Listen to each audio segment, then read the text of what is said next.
It's Wednesday night. The New York Theater Barn is live!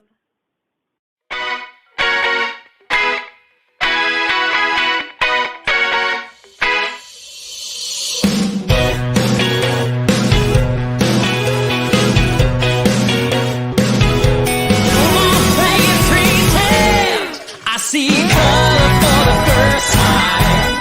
Finally, I can feel the sunshine.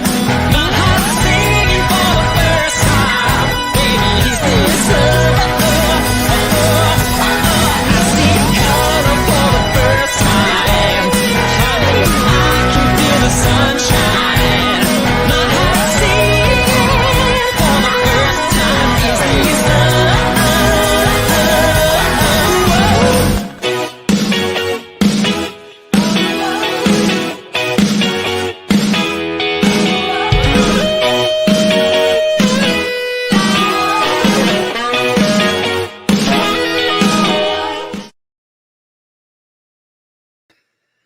Good evening and welcome to New York Theater Barn's New Work Series Live. I'm Joe Barros and I'm the Artistic Director. And I am Jen Sandler, and I am the Associate Artistic Director. Tonight, we are excited to present excerpts from the new musicals Bastard Jones and Perpetual Sunshine and the Ghost Girls. Bastard Jones, written by Mark Aceto and Amy Engelhard, is the rock musical adaptation of the history of Tom Jones, which makes the protagonists an electric guitar in a harpsichord world. And Sara Cooper and Lynne Shankel's Perpetual Sunshine and the Ghost Girls excavates the untold story of the Radium Girls, telling it their own way. Wow, wow, wow. The shows we have tonight. So welcome to the 45th installment of our award-winning virtual New Work series. For the past year and a half, we've presented 92 new musicals, lifted up the work of 172 writers, and have served over 500 artists. And fun fact, Sara and Lynne, who are joining us tonight, are two of the first artists we ever had on the series. They were one of the first two musicals we had on. So to bring it back to that, wow. We're so honored. We're so proud to have them with us after all the growth of the past year. So they'll be here soon, and we're excited for that. And as always, tonight is being simulcast to Broadway On Demand, and we love and are so thankful for our friends at Broadway On Demand. We sure are, and we're super thrilled to have Sara and Lynne back. And of course, Amy is a dear friend, and wait till you hear from Bastard Jones as well. Mm-hmm. And now here to tell us more about how you can support New York Theater Barn is one of our favorite writers, Janine Mcguire. Hi, I'm Janine Mcguire, and I'm a musical theater writer coming to you from New York City. It's my absolute pleasure to talk to you about New York Theater Barn, since it's one of my favorite places in the world, not only to develop new work as a writer, but also to experience exciting new musicals and get to know new writers, as we are all going to be doing tonight. My show, Borders, was proudly featured in New York Theater Barn's New Work series in 2018 and in the virtual New Work series last spring, 2020. And our collaboration continues. Borders tells the story of two men, one Israeli and one Palestinian, who fall in love after meeting at a border checkpoint and try against all odds to make a life together. My co-writer is the wonderful Ari Lawton-Simon, and the show is based on the film The Bubble by Eitan Fox and Gal Uchovsky. Our team has made vast strides forward, thanks to the nurturing eye of Joe, Jen, and everyone at New York Theater Barn. I'm honored to be a part of this creative home that makes space for all artists and for new groundbreaking musicals during incubation. The New York Theater Barn family is thrilled about tonight's culture-shifting musicals, Perpetual Sunshine and the Ghost Girls and Bastard Jones. The company is proud to lift up the work of Mark Aceto, Sara Cooper, Amy Engelhard, and Lynne Shankel. I personally am a big fan of all 4 of these writers, and so I'm excited to sit back with you and check out these new pieces of theirs.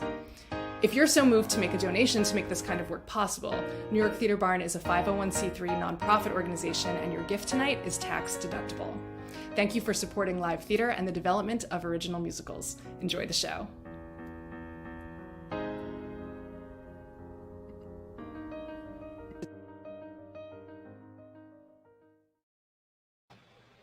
Thank you, Janine. We are so thrilled to be continually involved with you and Eric with Borders, and we're looking forward to all that's coming next. That's right. And it's getting rowdy backstage because of you, Janine. So we just want Making a gift tonight is easy and fun. Tonight you can quickly donate by text at any point during the presentation or even when it's over. It's true. The number to give is 631-710-NYTB. 631-710. Those last 4 digits are 6982. And like Joe said, now, later, whenever you want, vote for whoever you want, give whatever amount you want. We love and we'll take it all. That's right. Our recent New Work series featured the extraordinary new musicals, The Bridge and The Loophole. Here's a clip from our presentation of Peter Hodgson and Kathleen Wren's The Bridge. Take a look. I can't wake him from the nightmares that his memories put him through, but I can tell him that I love him. That is something I can do.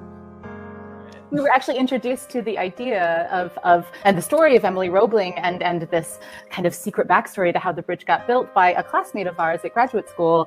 And it was, I mean, I said that in the video there, but I've always just been so enamored with untold stories of women from history. The idea just had so much music in it. I mean, the music of the city, the music of the building. I mean, you look at that bridge and it's hard to not hear it sing. Right. The fact that there is so much information to be found about the men surrounding this project, and particularly about Washington, Emily's husband. But there's just so comparatively little to be found about Emily. But what we don't know is what Emily felt about any of that, as she was his partner, and he even called her the strong tower that he leaned on. When you are there at home, lying in that bed, looking out that window,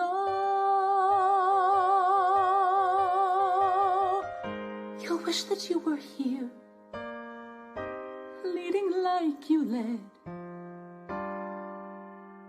So this is where I'll be. Emily was a person, and like that's where you connect with her. Like they didn't feel things differently back then. If you had a partner who was in trouble, you still felt the same way you would today. And we've tried to be really true to their spirit, as well as to as many of the facts we could keep about them as possible. So yeah. And he'd gotten the bends, just for people who don't know, from digging down. The foundations had to go so deep, and the decompressing of coming out of that. And again, this whole bridge of firsts. They didn't know why people were getting sick, but all we knew is that he could no longer continue. And so he was ready to resign, and he told Emily that, and Emily had another idea. And we'll go onward,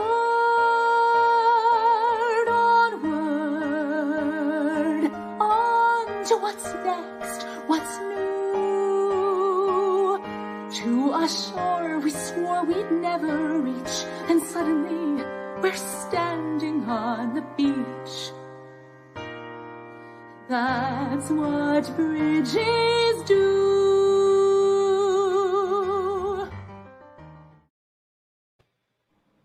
I want to shout out Peter, one of the co-writers of that show, is here right now. So we're excited he's here tonight. And I've been on a deep dive of these people and this story of this bridge for the last 2 weeks. So we love the show.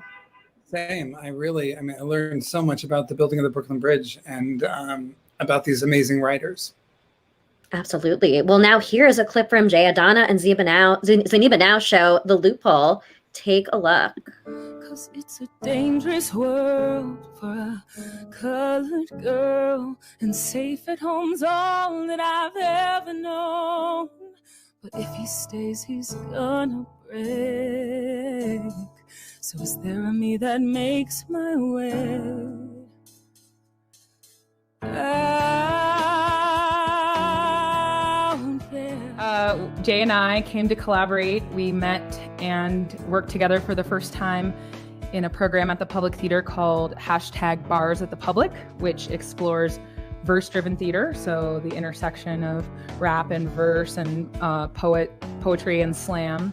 We were paired together. We've been together ever since, and that was since 5 or 6 years ago. We have collected historical materials throughout the last 6 years where we are slowly finding, we found now a Black cartographer, we found now many aspects of the story that actually are totally legitimate.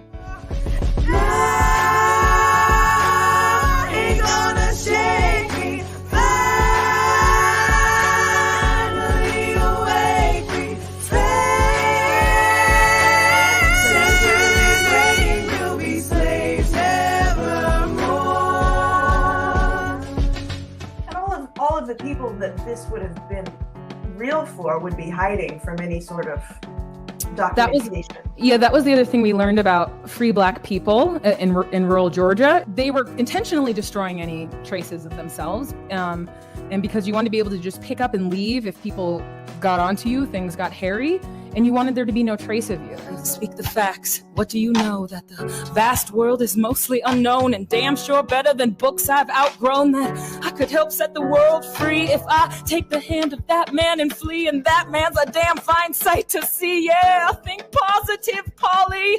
Think positive, Polly. Loosen the safety of fixed states to know. Leap one step further than fear lets me go. I'll love, love, love my Black love, love. New maps of pure Black love, no lack cause. If monsters start coming at me and my husband, I'll go on and summon my Harriet Tubman. Yeah, all of a sudden we go on and gun them down. Woo! I got the fire now. Think I gotta see who the me out there would be. Oh, we can be. Wow. Wow. I'm such a fan of both Zaniba and Jay, and I'm so excited to see what they do next and to see the show finally at the public once the pandemic is over now. Totally. I mean, they're amazing collaborators separately, and I mean, together it's like they shake the earth. Well, now let's get started. Our first show tonight is Bastard Jones, which has a book by Mark Aceto, music by Amy Engelhard, and lyrics by Aceto and Engelhard. Bastard Jones is a sexy, smart, rollicking musical comedy that combines a bouncy pop score with period farce. When charming lowborn Tom makes the mistake of wooing Sophia Shepherd, daughter of the pompous Reverend Shepherd, a chain of secrets, schemings, and multiple bed hoppings are set in motion. Based on Henry Fielding's 1749 Brit-lit satire Tom Jones, the musical reimagines the young, irrepressible foundling Tom Jones as an electric guitar in a harpsichord world. Wow. And now joining us from her home in California is one of the co-writers and co-creators of Bastard Jones. We have Amy Engelhard. Hello. Hello. Hey. Nice to be somewhat in New York virtually. Yeah, thanks for joining us from the past, 3 hours in the past. Oh, that's right. 3 hours in the past. So tell me what happens in 3 hours. Is there world peace? Have all the problems been solved? We get to speak with you. There you go. All right, I'll take it. So let's dive in. Amy, you are a dear friend of mine and a collaborator on this show. You were well known as Bastard Jones. I did at the Cell, and we'll definitely talk more about Nancy Manicherian's The Cell and Kira Simmering, who runs the joint over there. You are well known as the sole female vocalist and writer for the Grammy-nominated genre-busting vocal band The Bobs. And from 1998 to 2012, you recorded 4 albums and toured the U.S. and Europe. Wow. Your original works include Triptych, Carl Sagan's Contact, Tesla, a comedy of eras with the Flying Karamazov brothers, and Impact, which just premiered in a streaming presentation produced by The Cell. You've also released numerous albums that I love to listen to. One of my favorite songs you've ever written is called Cheese Denied, and I have no idea why you'd ever write a song about cheese. Maybe because you like it so much.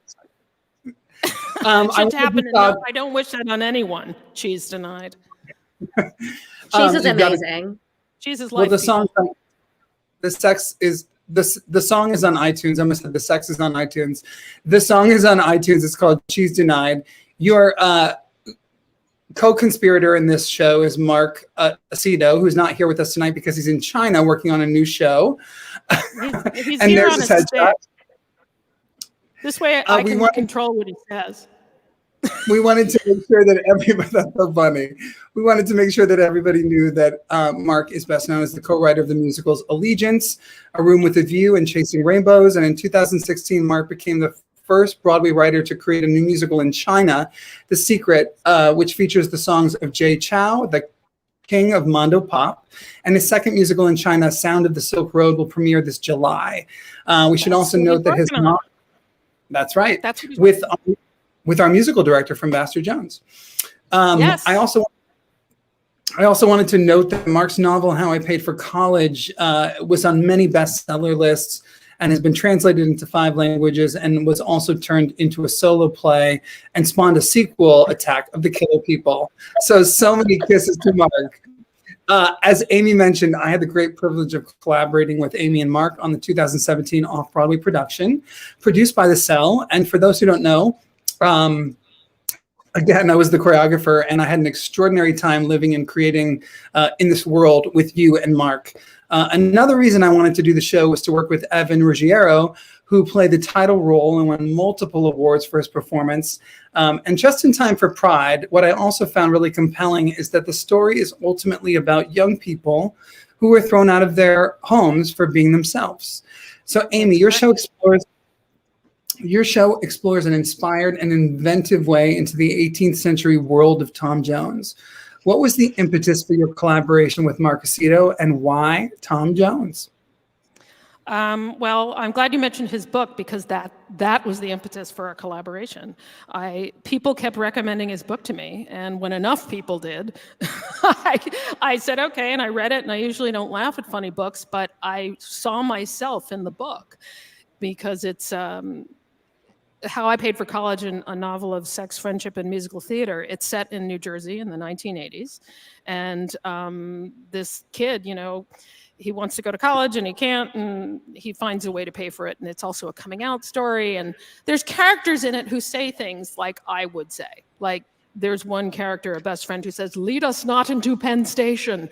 And I was like, I'm sure I've said that. Wait a second. I would say this too, as an also New Jerseyan. There you go. And so I recognized things in the book too, and I looked on the back cover and I saw that he went to Westfield High School, which is 2 towns away from me, and and all of a sudden, this is the crazy version. All of a sudden, I was like, I know Mark Aceto, but I'm not sure it's him. And it turns out we met for 1 day in high school and forgot about each other like forever. And the book brought us together. So I met him in Portland when the Bobs were playing in Portland in 2010. Yes, it took that long to get a production of Master Jones. That's pretty normal. And we wrote the first act in 6 weeks. We didn't know each other. He said, "What are you doing this summer?" I said, "I don't know. What am I doing this summer?" But he pitched. Writing with him. That's what you're doing.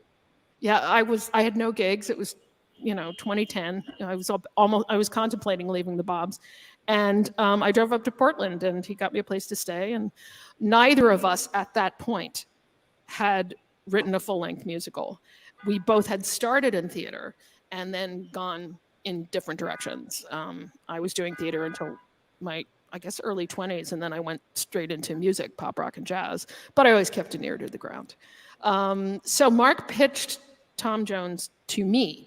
And I had not heard of it, and I said, okay. And he said, because of what you do in the Bobs, which is kind of out there and not afraid to go, as we say, balls to the wall, and is more about commitment, I think, and audacity than anything else. He said, I love where your ear goes and what you write. So I watched the movie, with the Oscar-winning movie, and the BBC series from the 90s with Samantha Morton and Brian Blessed, I think, and Fiona Shaw. I love Fiona Shaw. I'm a huge Anglophile.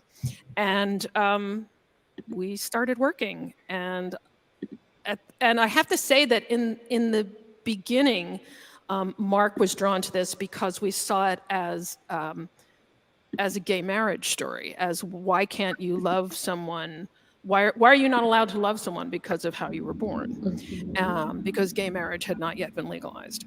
And as the years went by and we were, using draft after draft, it was legalized, but we gradually realized that if you substitute any word for any marginalized group in Bastard Jones, you get the same story. And so it kind of became a mission for us. And then when we got this production at the Cell, which we raised all of the money to do. Yes, it can be done, people. We bridesmaided so many times. We were top 10 finalists for the Richard Rodgers, top 10 twice for the O'Neill. I mean, stuff like that. We had other offers, and it just told us we were on the right track, but no one actually put pen to paper. Well, and what was so exciting about this production is that it had a cast that looked like the world. So show you. Yeah, I mean, we were kind of, I want to say sadly ahead of that discussion curve, because I think it should have been had a long time ago. But we knew that we wanted a cast that looked like the world, that looked like America, 20% of whom has some sort of disability. And so Evan Ruggiero, who you mentioned, who's amazing, is an amputee. He lost his leg to bone cancer in 19. Yes. But he's a tap dancer. Ali B. Gorey, who is now an activist for performers with disabilities, was also in it, and she is legally blind. We also had, every race, ethnicity. You had now Lortel winner Crystal Lucas Perry, who was more of an unknown at that point. So many great people. And was going to play John Adams in the all-female 1776, I think. Yeah, and she's still well. It got delayed, but it's still happening. Yeah. We were so blessed with the most fabulous cast. And I'm sure some of whom are watching today. Yes. This cast also included Cheryl Stern, Eleanor Wren, Adam Shapiro. That's right. Who later did Fiddler with Joel Grey. He did. And Tony Perry. So we have a little clip of the production at the Cell. So we're going to show you now. Take a look.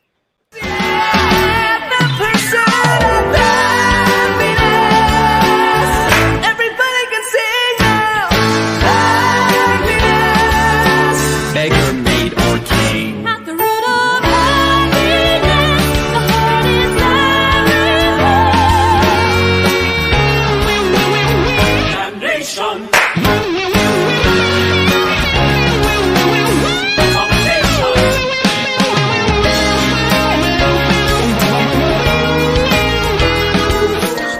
Wait, I suffocate. Here's why. Pulse drops, heart stops. I could die painfully unkissed. It's useless to resist.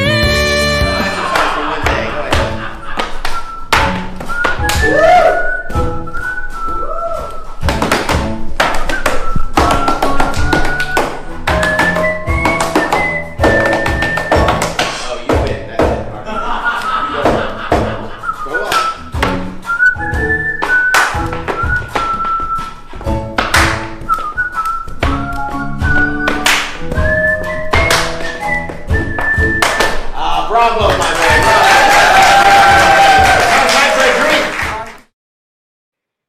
So that's a taste of Bastard Jones. And I just want to note, like we said, Evan was such a big bright spot of that show. And he won the Clive Barnes Award for Promising Young Performer that year. He was also nominated for a Cheetah Rivera Award and a Drama Desk show. And your show was also nominated for an Off-Broadway Alliance Award for Best New Musical. So that production was a bright spot in so many ways. And exciting, and such an exciting start for your show in that way. We were really thrilled. And it was so great to have Evan in the cast. And we cast him first, actually. Mark found him, and we had a private session with him, and I'll never forget. Joe was there at the cell. I think it was February. The show went up in June, and Joe turned to Evan and said, show me everything you can do. And because it's about what people can do, you know? And he was absolutely phenomenal. He's had the chops that I wanted, which is both a legit and a rock voice, because I write for both. And we just kind of knew, and he had the right sense of greenness to him, because even though Tom sleeps with, you know, anything that moves, it's not predatory. He's a joy whore. And for anyone that doesn't know Evan, his story is just so inspiring. You know, he was in the middle of college and, you know, got bone cancer and said, I'm going to still tap, was tapping beforehand. The minute his doctor told him after his amputation that he could tap again, he went for it. And it's a story that I hope makes a lot of people dance who think they can't dance anymore. Totally. Sure. You know, it's what I did for love. But so tell us more about your development path before the cell, because I know you had a NAMT residency, you worked with Milken University, just so many places to get you to this big production. Yeah, it was kind of strange. First, we did a table read with friends just to see if we had anything, just to hear it. Great friends, including Storm Large. I think you guys know who she is. She's a kind of underground performer. She, of course, played the evil Lady Belliston, later played by Crystal Lucas Perry. We had table reads. We made a demo far too early, a studio demo here in LA, because I know people who helped us out, and I was very fortunate to, since I'm in the singer community here, I was very fortunate to have amazing friends who helped with it, or as Evan said, sick tenors. And we made this demo. We sent it out to everyone we possibly could. We got some interesting reactions, and we sent the first draft out, and we knew when we got into the O'Neill the first time we're finalists, we're like, okay. All right, I guess this is a thing. We did some development work with Jerry Patch from Manhattan Theater Club. He gave me the note that totally changed one note that changed my perspective on a bunch of orchestration and a bunch of choices. And we replaced the opening number, which is originally called Cock of the Walk, because come on, that phrase is a gift when you're talking about a period piece.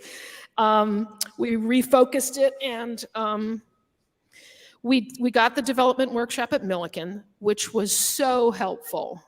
Submit to that, writers. It is so helpful. Even though we saw people who did not have the age range appropriate for the characters, wow, it was an eye-opener. We needed to see a certain sequence done. There's a sequence at the end of this first act it's basically slapstick farce, the three doors, and we needed to see that on its feet to know if it worked pacing-wise. It's a 7-minute thing, and it has reprises and comedy, and it's crazy. It's a lot it has a lot of physical comedy. You just mentioned that you rewrote the opening number, which was originally called Cock of the Walk, and is now called The Pursuit of Happiness. It's actually our first song tonight, but it's done out of context here. So can you set that song up for us before we see it? Sure. Yes, this is the promotional video that we used for the show. It's the single cut, like if you do the pop edit. So this is not the plot of it, although it does have Evan and Ellie Wang, who is amazing, in it. So this was just to give you a feel of the music and the spirit of the show. Awesome. And who else? We have Evan, we have Ellie. Who else? We have Don, who is no longer a performer, but we're excited to see tonight.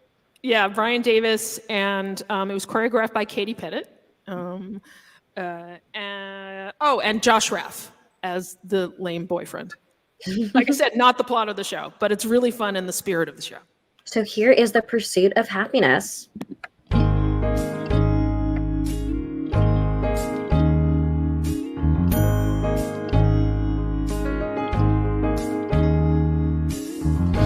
Juicy peaches fall from trees about to burst. Flowers beckon to the bees to quench their thirst.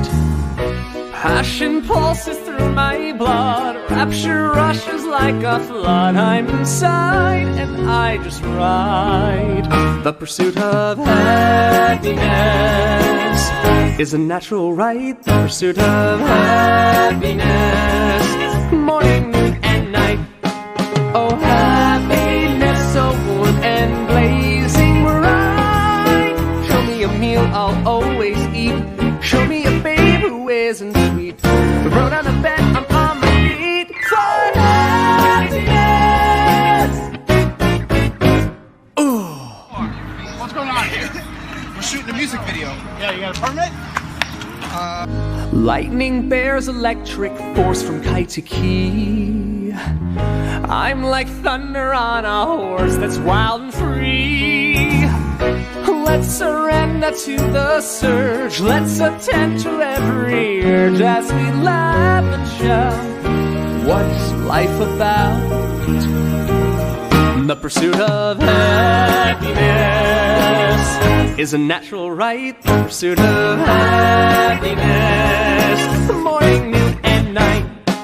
'Cause happiness is that electric current. I'm gonna bite more than I chew. I'm gonna drink until I spew. Plenty for me and more for you. You can't film here. There's so much joy and so much bliss. So come over here, love, and give us a kiss like this and this and this and happiness. Yeah, the pursuit of happiness. Everybody can sing now. Happiness. Beggar or maid or king, at the root of happiness, the heart is everything. Show me the world, I'll go explore. Love is the cue I'm waiting for. Order me up a plenty more. Happiness is my baby. Happiness, yeah.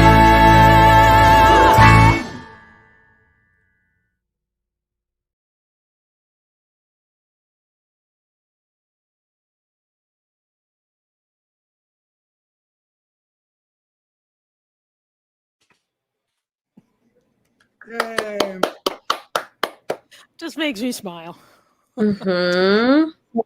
The next song And is the that title was all the show, you know. It was like that's what we treated a really serious subject with comedy, and we approached it from a farcical angle. Absolutely. And it's not, the way Henry Fielding ever envisioned it, but I think turning on his head on this like this, the show needs to be turned like this. And I think it's so important, and it sees the material in a really exciting and new way.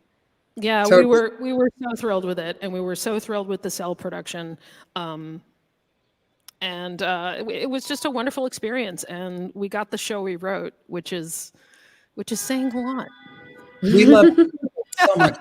We New York Theater Barn has collaborated with the Sound many times. It's an amazing, amazing space in New York here. One of our homes. The next song tonight from Bastard Jones is the title song, which was sung by Cheryl Stern in the original production, and you're going to be singing it. And I love you on the demo, so I'm excited to hear what you are going to do tonight. So just if you want to just set it up, that would be great. Sure, yeah. Well, more Mark can set it up. Are you going to do a Mark impression? Huh? Are you going to do a Mark impression? We would love. Do I do Mark impressions? Well, the imprimatur of the... He always uses these big words. Honestly, the best part of Mark is when you go and see another one of Mark's shows, and you're like, oh, that joke was written for this show, but it was called for in this preview. That's the joy of being a writer and reusing material. That's what you got to do. Oh, I often hear phrases that I've said go by in his shows. But, that's what you do. You're a sponge as a writer. That's how it works. I'm flattered. Or no, I choose to be flattered. All right, so here we go.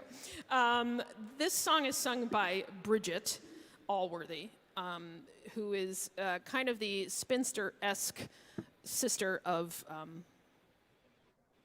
Squire Allworthy, who adopted Tom Jones, the bastard who we found in his bed.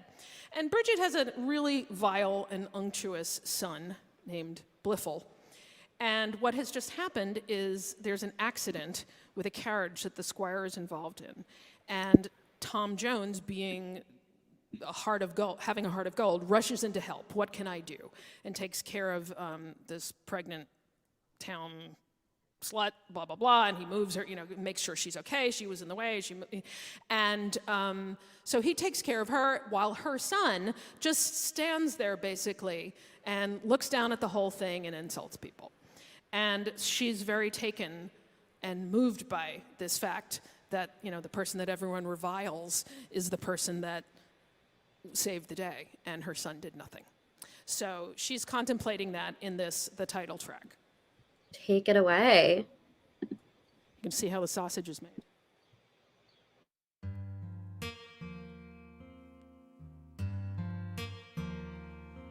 When a low-born heart can bleed such kindness, it reminds us of God. And when your own heart is cold, consumed by blindness, you hate yourself.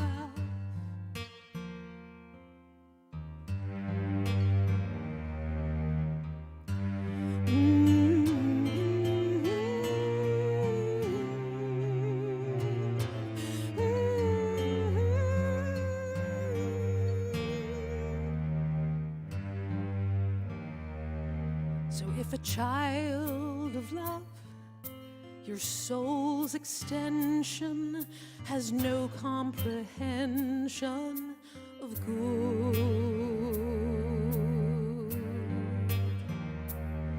and yet a bastard boy has pure intentions, yet still is misunderstood.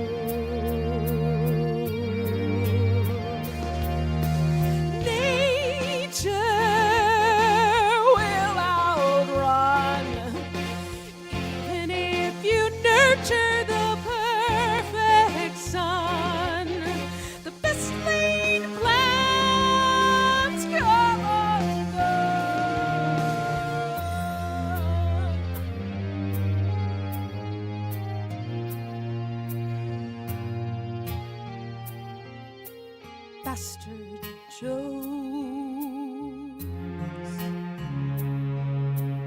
Bastard Jones.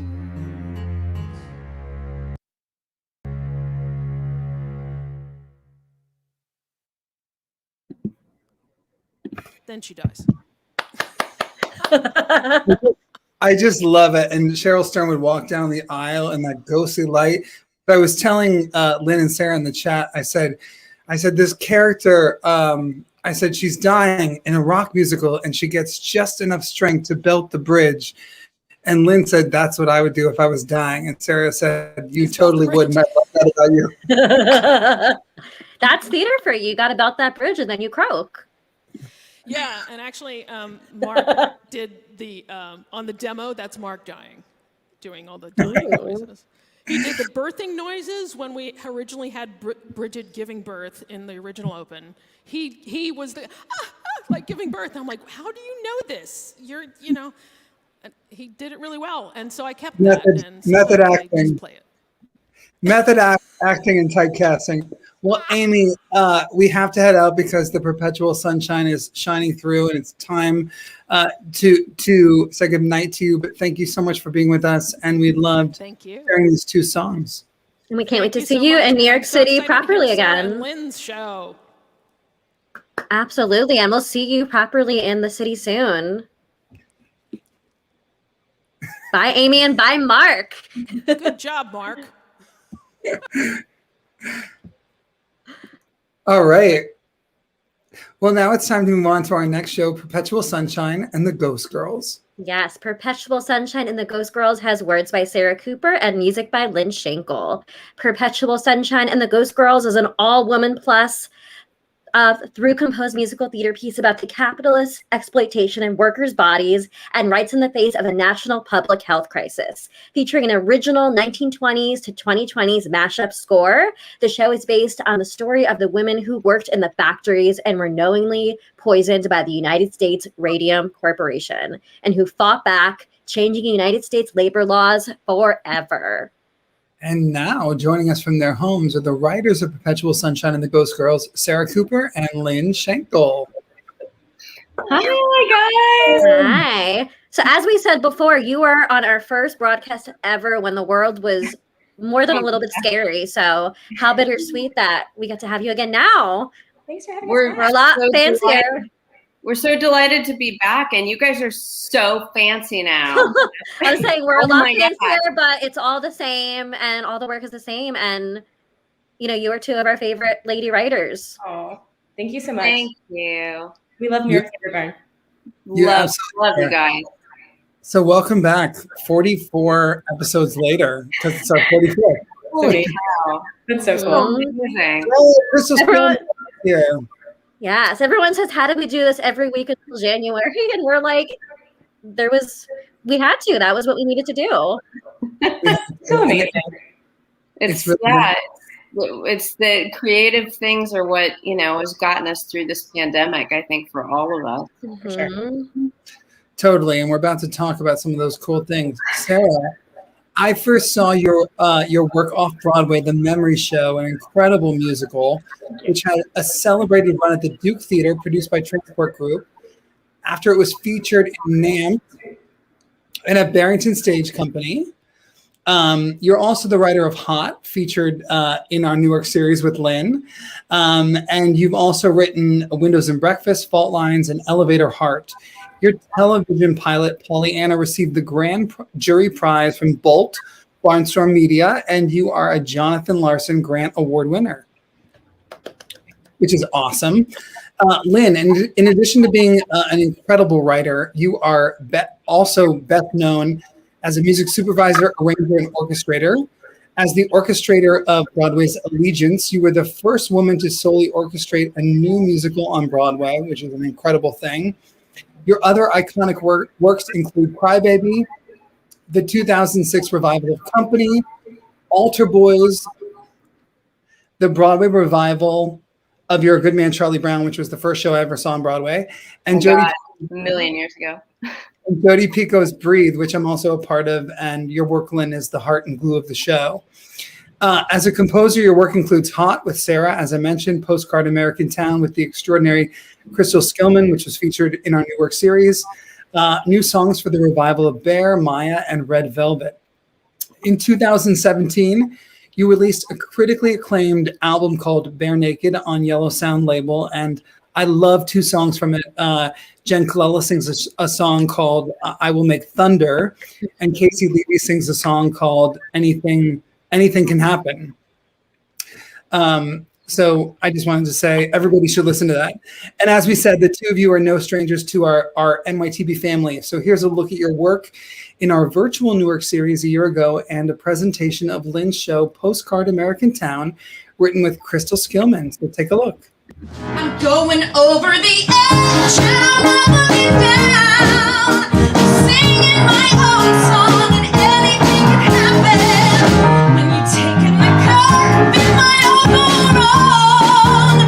Anything can happen if you let go. Anything can happen. So Hot is an all-female plus starkly comic through composed, meaning like completely all music all the time, feminist adaptation of Helen of Troy. It examines the commodification of women throughout our lifetimes as Helen is first sexualized, then held to unrealistic beauty and gender-based standards, and finally vilified and discarded until she decides to stand up and take her power back. And all of the roles are played by women. Whether it's a man or a woman, they're all played by women. So it's like our reverse Shakespeare. And the planes keep shifting faster and faster. Each life I've lived destroyed by natural disaster. They say whatever doesn't kill you makes you stronger. All the people in power can't be wrong, so get on your knees where you belong. And worst of all, I heard that you are sleeping around with whoever you want to, whenever you want, just 'cause you can. Who do you think you are? I'm going over the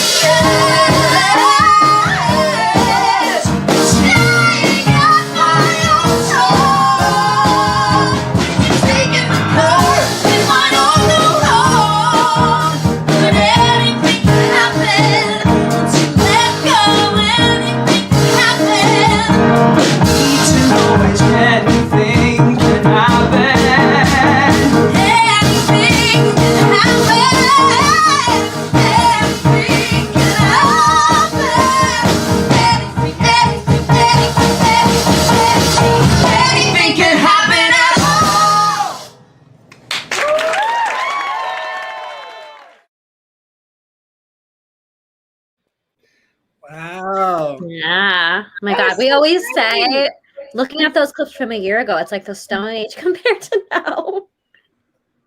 Oh my God. That Postcard American song. And Lynn, that is so good. It's so fabulous. Oh, thank you so much, my friend. Yeah. You're amazing. We have the wonderful Kathy Evans of Rhinebeck Writers Retreat here saying it's one of the best bass runs I've heard. Hi, Sarah, and hi, Lynn, and hi, Crystal. Thank you. Hi, Kathy. Thank you, Kathy. Very exciting. So anyway, let's dive into this show here. The story of many factory workers who became disabled or died from radium poisoning has been buried in our history for far too long. Female identifying factory workers who contracted radiation poisoning from painting watch dials with self-luminous paint after being told that the paint was harmless is something that we're talking about here. The recent film Radium Girls follows a group of ill factory coworkers who set out to expose a corporate cover-up. There's also been a musical adaptation that explores this premise, including Julie Stein's 1953 Broadway musical Hazel Flag. So, Sarah and Lynn, how did you come to collaborate, and what makes your musical's approach to this premise unique? Our origin story is Lynn was the orchestrator on the Memory Show, music by Zach Redler, who's lovely. And I just fell madly in love with Lynn's music, and I always wanted to work with her. And I was kind of like, when we started thinking about things we could collaborate on. I don't remember exactly how we came to Hot, but we just kind of emailed back and forth. And then, I don't know, then we were like, this is the thing. And we got together.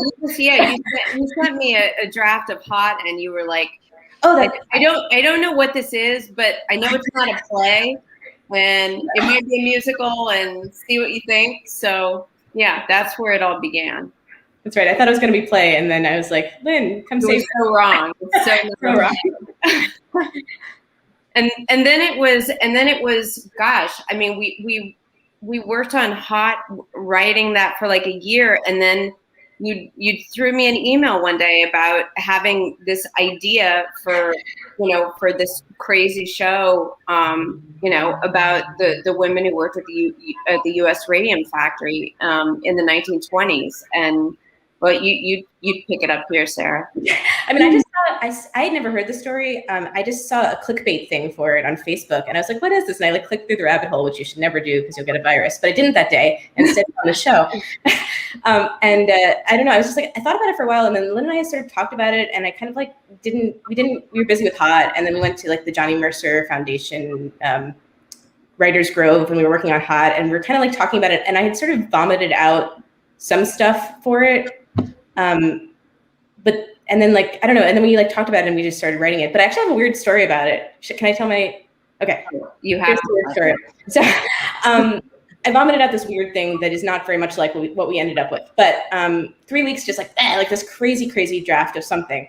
And the day after I finished it, I was at a family gathering, and my Uncle Fred was like, "What are you working on?" And I was like, "Oh," and I told him sort of what it was about. And he's like, "Oh, that's so strange. Your great aunt worked in one of those factories."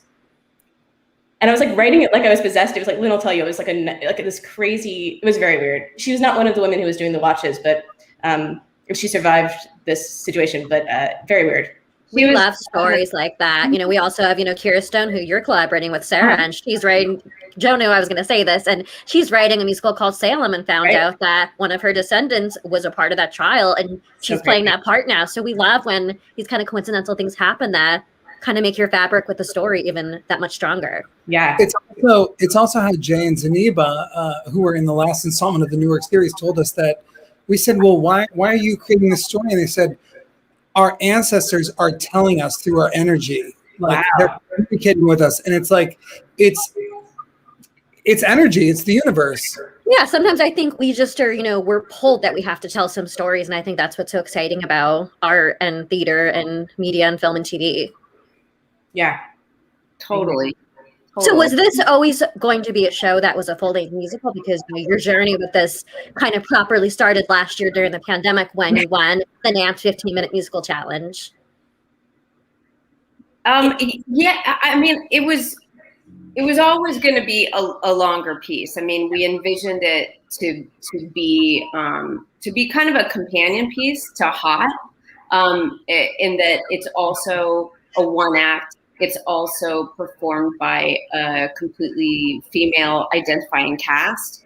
And we hadn't, I had not written one note before, the pandemic hit. And then, we're all at home and I'm, sitting in this very room thinking, what am I going to do now? And, and we were like, let's just work on this. And we had just started working on it when, NAMP announced this competition, and it was kind of the greatest thing because it was a goal, and I just felt like for me I need goals, or I'll just like sit on things forever, but having that goal is so huge in getting it out of the gate and getting it and getting it done. So yeah, we took the first 15 minutes of the show and applied for the NAMP competition, and we were one of the first place winners, and which was so exciting. And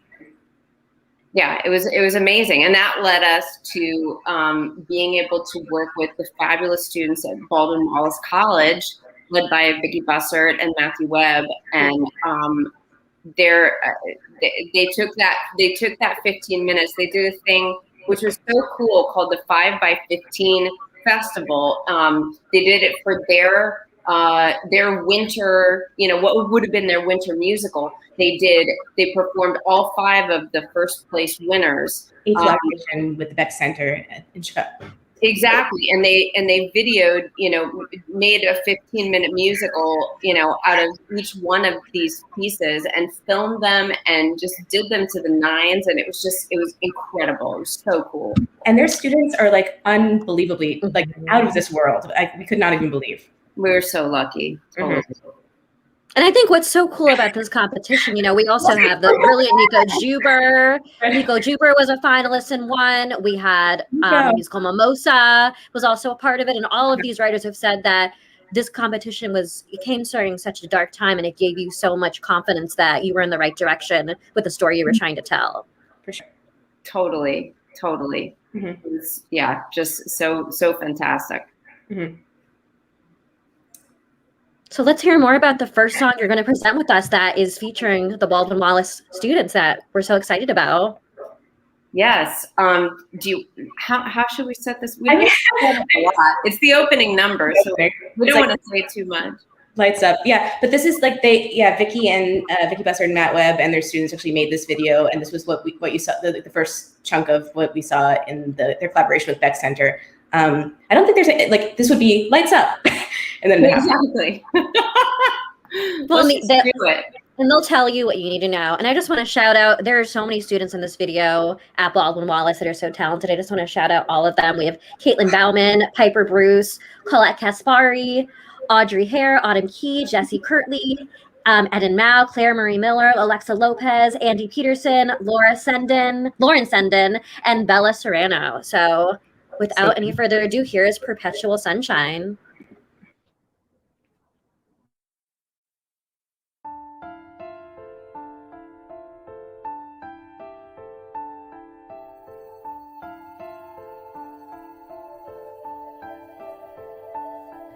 They call it perpetual sunshine, bottled attraction, chain reaction, a cure for the living dead.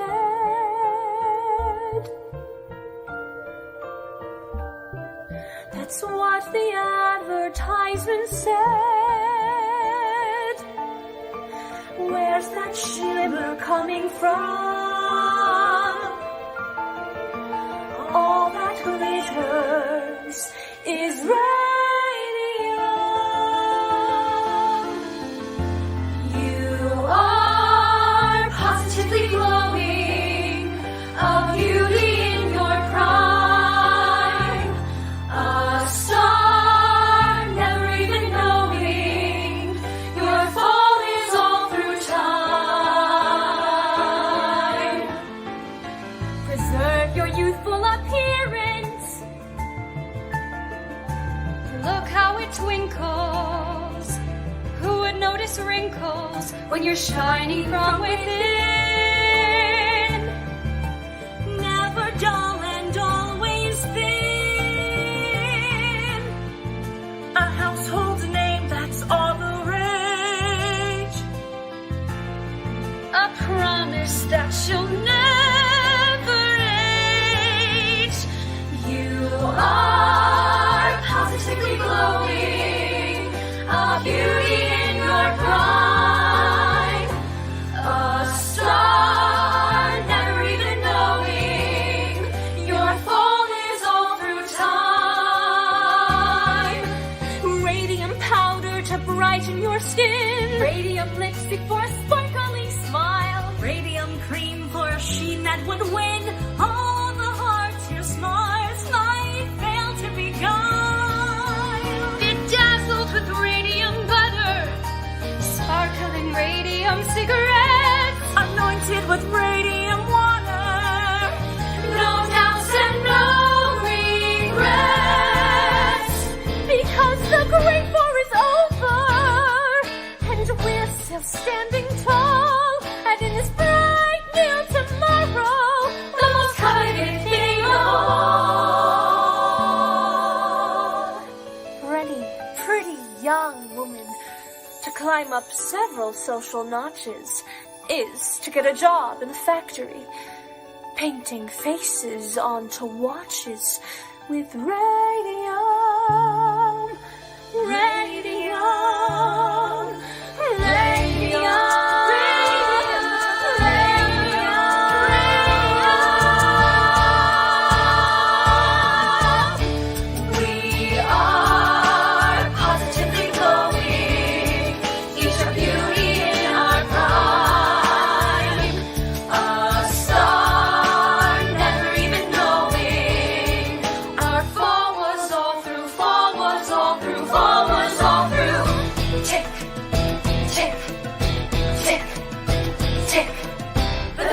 Shiny and new, New Jersey, 1922.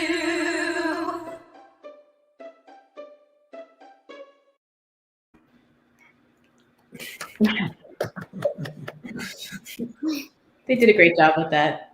They did. That video work blew us away. Blew us away.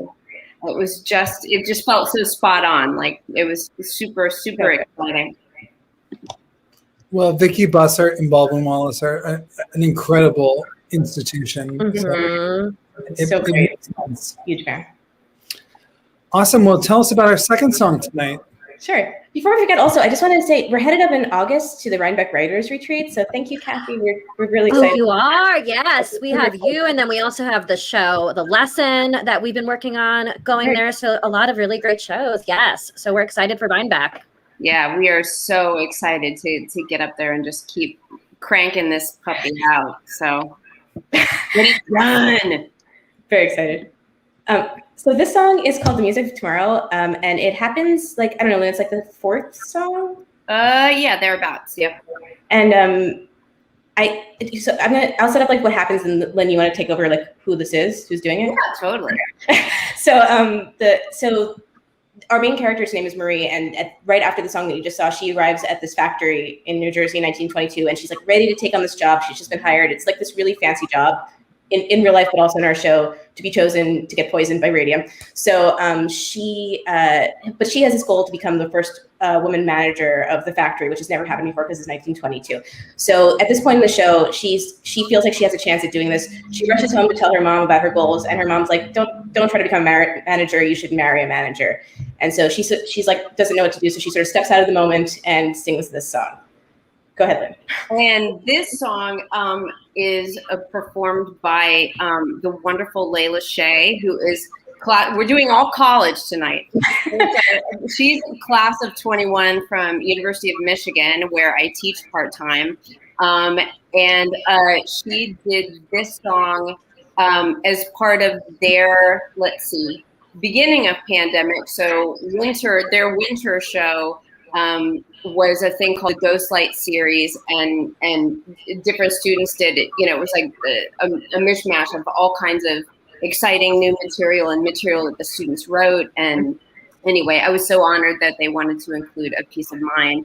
And and so this is Layla Shea, and I want to give a shout out. The track that we're about to hear, this orchestration, the last one was me. This next orchestration is my buddy August Eriksmoen, who is a genius, and I adore him. So shout out to him for this track. And this is Layla Shea performing in the Ghostlight series last winter. So here is The Music of Tomorrow.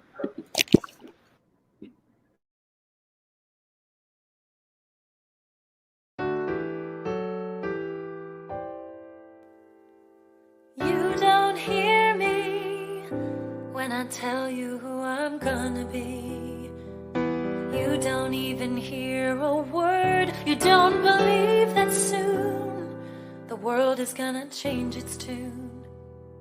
But that's just because you haven't heard. I wanna scream and shout all the things that can't be said. I've gotta let it out, 'cause it's been stuck inside my head. The music of tomorrow is being written today. The music of tomorrow is almost ready to play. And the sweet song of me is gonna ring out loud and free with all the voices in the women's chorus. And no one will be able to ignore us. The music of tomorrow.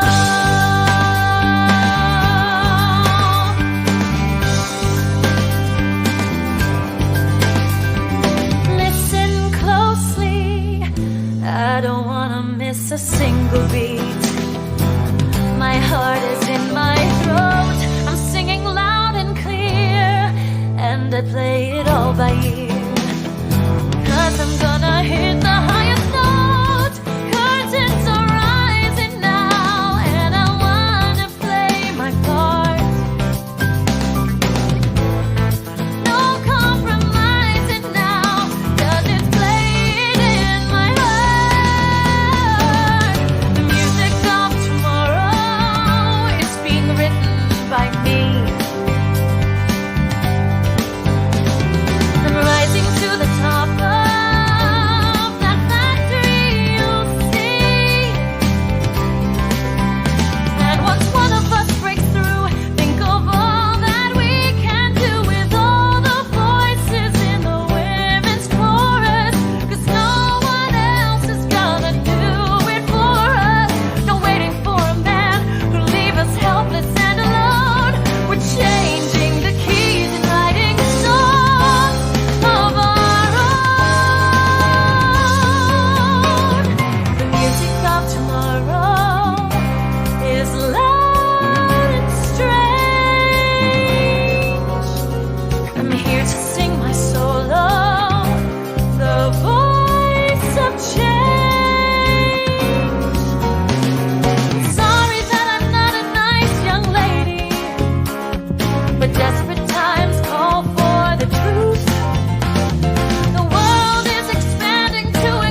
music of tomorrow was being written yesterday.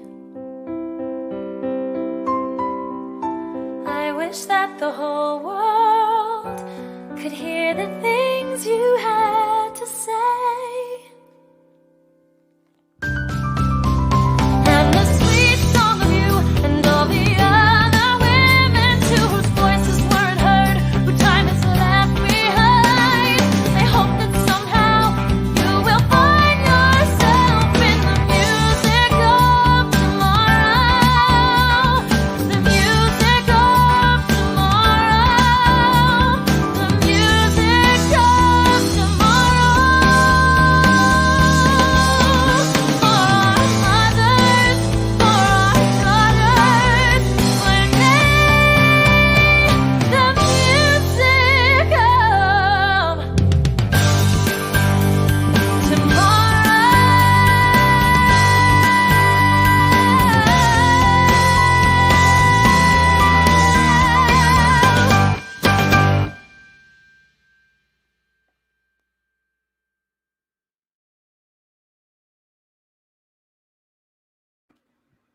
Wow. It's very much an anthem for our times. And I feel like it's a song we're going to have a lot of people wanting to sing at auditions, honestly. It's such an anthem and such a great song. Well, thank you both so much. We hope everyone sings it. But we hope soon there's a time when we can all stop singing it. Yeah, right. I know. Exactly. It would be nice to have a reason to not sing it, I guess. Yeah. It's going to be outdated.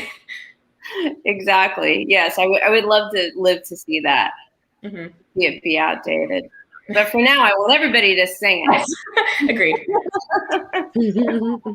Well, we hope that, your show does really, it's a cautionary tale, but that it really inspires change and makes us really, holds a mirror up to our lives.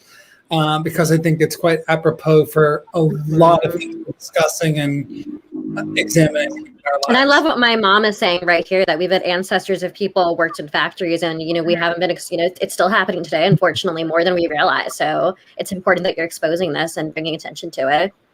It was really interesting digging into this during the pandemic, and just with the weird crossovers of what happened in that factory with these people being poisoned, and then we're writing it while we're all locked away in our homes so that we don't catch this crazy disease that could kill us. I mean, it was very eerie and just wild. And that the site of that factory is just about 20 minutes from where I live.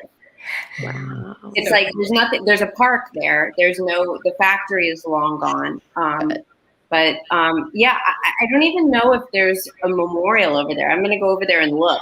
Once all this rain passes, I want to just go and explore now that the weather's nice and see if there's anything there, because I'm not sure that there is, and I find that shocking. It's so great. Like, you look at how frontline workers are already being discarded again. It's like the same exact thing. This constant capitalist exploitation of workers. It is unfortunately timeless, I think.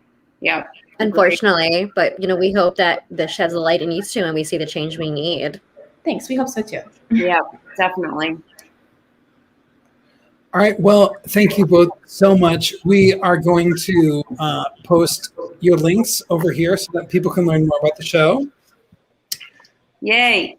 Here, Lynne Shankel and Sara Cooper, and also Amy Engelhard from before. Yay, Amy. So many fabulous women tonight that you need to know if you don't. Awesome. Well, thank you both so much for being here. Lynne, Sara, your pieces are always incredibly thoughtful, exciting, and we so appreciate you being here, and we can't wait to see more from you. Oh, thank you so much for having us. Thank you, Joe. Thank you, Jen. We love you. Thank you. Of course. We'll see you soon. Hopefully in person. Yeah. Please. Well, that was absolutely radiant. See what I did there? I did. Well, that is our show for tonight. The New Work series will be back in 2 weeks on Wednesday, June 23rd at 7 p.m. Eastern Standard Time with the new musicals Goodbye New York and Other World. Goodbye New York is written by Andrew Beal, David Don Miller, and Andrew McCormick. And Otherworld is written by Hunter Bell, Jeff Bowen, and Anne McNamee. We are excited to present the new musical from the writers of Title of Show. Mm-hmm. It takes an incredible amount of work to make tonight's show happen. So in order to continue to lift up artists and original musicals, we really need your help. So please join our generous donors by making your gift today on our website at nytheaterbarn.org/give. As we said, you can also donate quickly by text at 631-710-NYTB, 631-710-6982. Those details also follow below in the video description. Again, that link is nytheaterbarn.org/give or 631-710-NYTB. 631-710-6982 are the last 4 digits if you're old school and want to text your donation in, which we love. You can mail your check in as well. We do all the things. So thank you, as always, for tuning in tonight, and thank you for supporting live theater. See you soon. Thanks. Have a good night. Good night.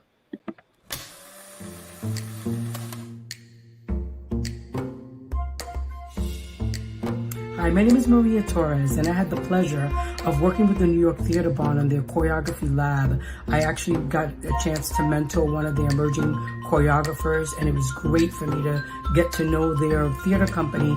And what I most enjoyed about them was the fact that they were able to do that with new works. And so they're really good about development and incubation. I urge you to donate and support them because they're a great theater company, and I expect to be able to see more from them soon. So congratulations to your Theater Barn on what you do, and don't forget, people, donate to them.